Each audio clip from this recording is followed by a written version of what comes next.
Welcome back, everybody. My name is Tim. This is another Real Ideal Gear review, and today we're going to be looking at watches for the outdoors, in particular camping and hiking, and kind of that situation where things start to go a little bit sideways on you. So we're going to look at some of the watches that I have, we're going to look at some of the characteristics that they have, and start to filter through them and get to what I consider the pinnacle of an outdoor hiking watch that can help you not only in the regular situations, but when things go south and you're in kind of a survival mode. So we'll turn the camera around and take a look at these watches, and let's get this started. So the list, all right, 3, 2, 1. So this collection of watches is going to be whittled down to the higher priority watches for outdoor use, hiking use, and even in worst case scenarios, some survival type uses. So the things that we're going to look at here are the ruggedness, the power source, whether or not these watches can help provide cardinal directions or just directions in general if you do get into that situation of survival mode, the legibility in lume and or light, depending on the type of the watch. And then I'll briefly talk about the smartwatch, which I don't have out here. I do have a smartwatch. I used it for a couple of years, and when I switched over to watches, obviously this is the result of that. So let's get started with the ruggedness of the watch, and we'll start off by filtering out some of these watches right away based off of water resistance. So when it comes to outdoor use, you're going to want something that can handle constant wetness, constantly being wet, even submersion in water. If you're reaching into a stream or a lake, or it's raining constantly and your wrist is constantly wet for hours on end, you're going to want a watch that has at least 100 meters of water resistance. Now, does that mean a 50-meter water resistant watch is off the table? No. But I think anything less than that, you're really pushing your luck. 50 meters you can get by with, so long as you're not doing any prolonged submersion in water. So with that in mind, we're going to take out the dress watches, because none of these dress watches are going to make it. These are all less than the 50 meters of water resistance. And unfortunately, dress watches just don't cut it. And so we'll go through all these, and so far so good. Oh, I want to mention this one here. The F200, this is one that says just water resistant. My understanding is that it's probably 30 meters or less. So here's a Casio that typically, you'd say, well, it's a Casio, let's keep it. But in this circumstance, I think you're better off not having this as a watch for outdoor use. Matter of fact, there's plenty of watches out there that are of this price range that you could buy that have a better water resistance rating. So the review on this one is coming up shortly. It has some great features to it, has some great qualities to it, but there's also some major drawbacks, one of them being the water resistance. So that one's out, and the rest of them have at least a good 50 meters. This Infantry MDC is a 50 meter resistant field watch. Yeah, I would keep it in there. I think it'll be fine. As far as submersion, that I would say it's not something that you would want to have underwater for, half an hour at a time or something like that. So if you're doing a lot of that, I would say that that's probably not the best watch for the outdoors either. Unfortunately, even though I think it's a great value watch. I think it's $26 on Amazon. So the rest of these are good for as far as the ruggedness related to the water resistance. Next would be the crystal. And when we're talking about the crystal, we're looking for something that can withstand the abuse of, walking through the woods, being around rocks, around the campsite, doing things that are much more manual labor intensive, cutting wood, sawing wood, even splitting wood, improvising tools, those kind of things, some of that bushcrafting type stuff.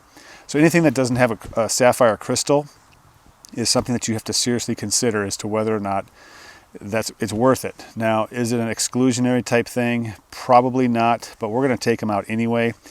with the exception of the Casios, because the Casios, they operate at such a cheap level that I'm not too concerned about it. There's some other features about them that I think are good.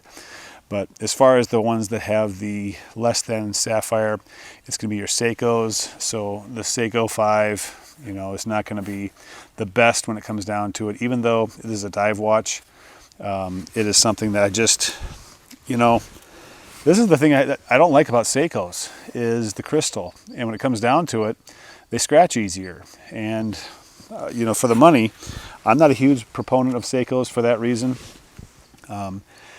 And also the Citizen, this Aqualand ProMaster does not have a sapphire crystal. I believe it is Hardlex or a mineral crystal of sorts. And again, dive watch. I mean, this is a rated dive watch, so this is a tough watch for the water, but it's not necessarily tough on land, and that's, I think, the difference that you have to be careful of. The Bulova, I believe that is a sapphire crystal. Here's another Citizen. This is the Nighthawk. It does not have a sapphire crystal. Out you go. All right. So now we're whittling this down. Oh, the MDC does not have a sapphire crystal. So now there's 2 strikes against this. No sapphire crystal, 50 meters of water resistance. It really is not the best when it comes to outdoor use. However, it has a very simple dial. It has great lume. This is a full lume dial. This is not necessarily a watch that you would want to, you know, scoff at. So what we're going to do is we're going to put that one up here, and we'll move some of these guys down to fill the gaps, and we'll start creating kind of the questionable list of watches.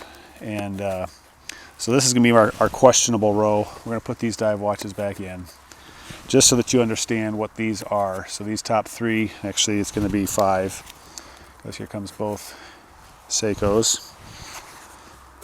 All right.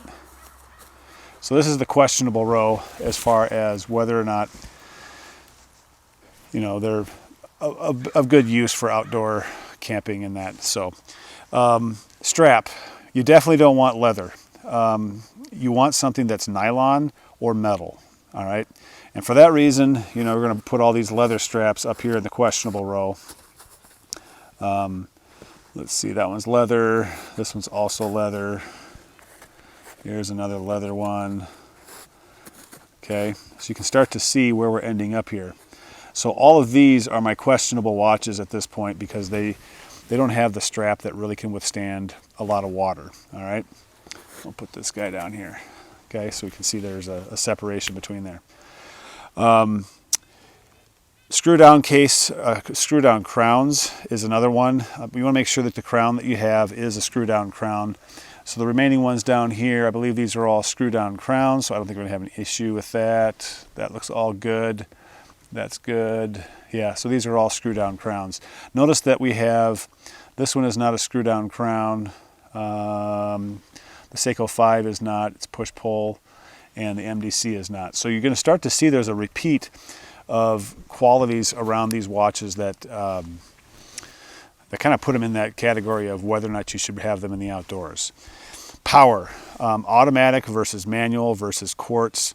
I believe all of these are now automatics or manual. You don't want manual out here. The manual ones I had in the dress watch category, when those dress watches came out, a lot of the manual winds went with it. So that's another piece. When you have a manual wind, you don't want obviously the mainspring to run out of tension. So, because if you do, your time is off. And if you have any kind of timing, like you're going to be out of the woods at a certain time, it's going to be off, and it could be off by hours.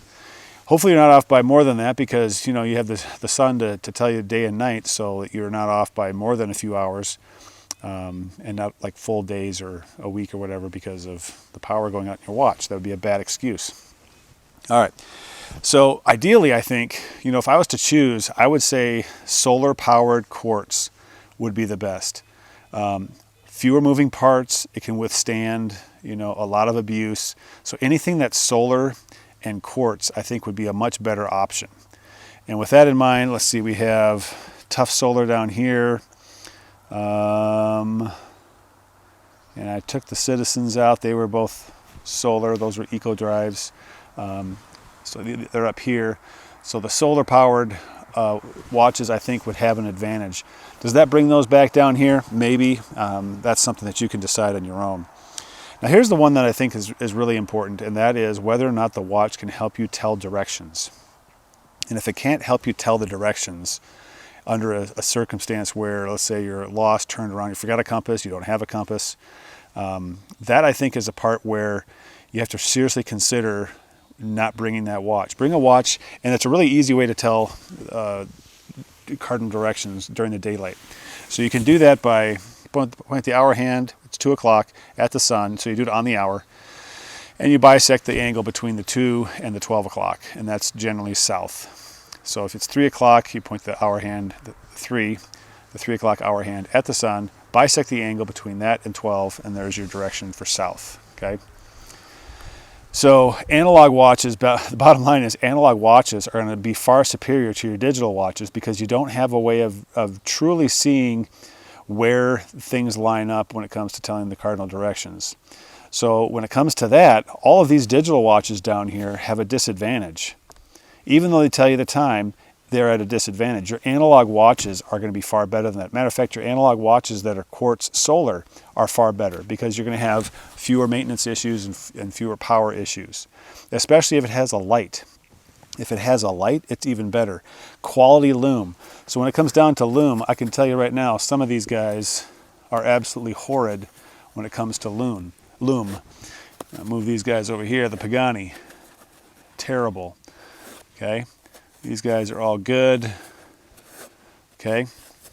So when it comes down to lume, it's going to bump them out of here. So at nighttime or dusk, you're going to want to have something that you can actually tell the time.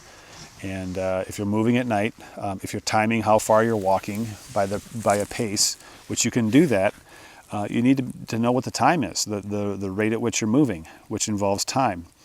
So again, not being able to tell cardinal directions is a struggle for digital watches. Now this is an analog watch and digital, so this is one where you can get the best of both worlds. Okay. Now, could you visualize that with, the 12 o'clock being here, the 6 o'clock, 3 o'clock, 9 o'clock, and just start to do some of that black magic? You absolutely can. It is far easier to do it with an analog watch. That's all I'm saying. All right.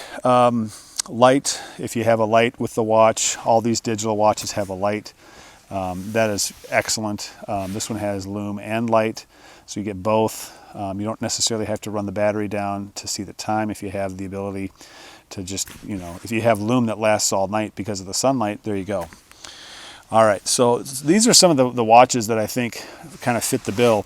The one that, to me, does the best is the one that I'm wearing right now, and I wear this when I'm out hiking and camping the most, and that is the Casio Pathfinder triple sensor. And you can see all the qualities that we're talking about here. I believe it's 200 meters of water resistance. You don't have a sapphire crystal, so I'm giving that part up, okay? It's in that questionable category for that reason. However, it has the analog watch, it has the digital, it has a light, it has lume. It also has, in this case, you have the compass, temperature, altimeter, and barometer built into this watch. Huge, huge advantage when it comes down to helping yourself get out of a sticky situation, okay? Stopwatch for timing, has a timer on it. All kinds of great things about this watch. Easy to read, large dial. It has a smaller profile than you might think when it comes down to the height off the wrist. This Aqualand is massive when it comes down to the height. So keep that in mind too as far as the profile of the watch on your wrist. You don't want something that's so obnoxiously tall that it catches on things. It can either cut you because you fell off of a boulder or something and it caught on something. Minimizing that risk, I think, is what this is all about as well. So a thinner watch is even better. The SWC bunker, if you take this leather band off and put on a nylon strap or a bracelet of some sort, this watch is outstanding. Okay, excellent lume, very big dial, easy to see, sapphire crystal, high beat movement, titanium case. So just rugged as all get out. I just have a leather strap on it for now, and because of that, it just doesn't last. It's not going to be resilient enough for a lot of hiking and camping situations. So some of these watches, just a few minor changes will make a big difference as far as usability for camping. But you just can't beat the triple sensor Pathfinder. Certainly there are other ones out there, smartwatches, and I'll show you some video of the smartwatch that I have, which is the Casio. Oh, it's a Casio smartwatch. I forget what the actual watch number is. I'll put that on the screen.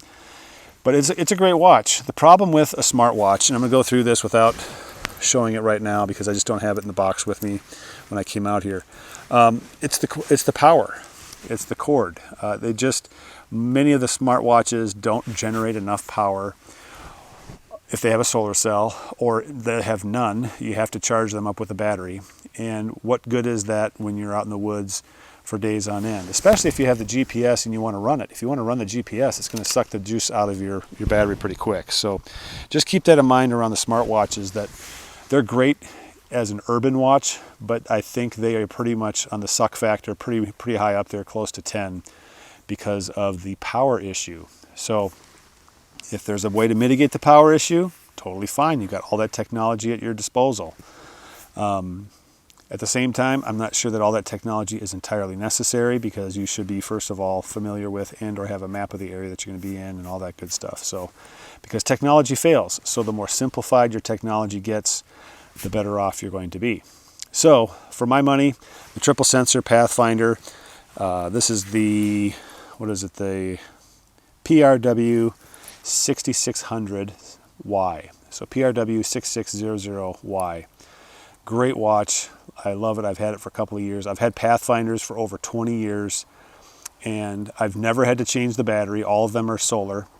Never had to change the battery. I had one for over 15 years and never changed the battery. I use the compass all the time. I use the light all the time. Matter of fact, I would walk around the house. It was a different version. I'll have a review of it as a watch that I've had for 15 years. I'd use it as a nightlight to walk around the halls in my house. You get up in the middle of the night, it was that bright. So definitely worth the money for those of you that are outdoor folks. So there you have it. My name's Tim. This has been another Real Ideal Outdoor Gear review. Put your comments down below as far as what outdoor watches do you like to use and why. I'd love to hear more. And if you have other ideas, please let me know as well, because I am thoroughly and completely fascinated by outdoor watches, field watches, pilot watches. That is kind of my wheelhouse. So we'll catch you guys next time.